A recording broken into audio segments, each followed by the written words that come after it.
बलवंत हनुमंत अनंत बलवंत हनुमंत कृपानुग्रह प्राप्तये अनुग्रह प्राप्तये सकल जनानां वर्ष मंगल्या लग्न कुंडल्या गोचरे कैचित प्रथम चतुर्थ संतोषित भौतिक त्रिविध रूपार्जित पापशापादि निवारणार्थं जीवने व्यवहारे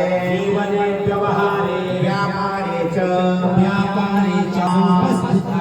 समस्त विघ्न व्याधि बाधा पूर्वक निरंतर उत्तरोत्तर अभिवृद्धि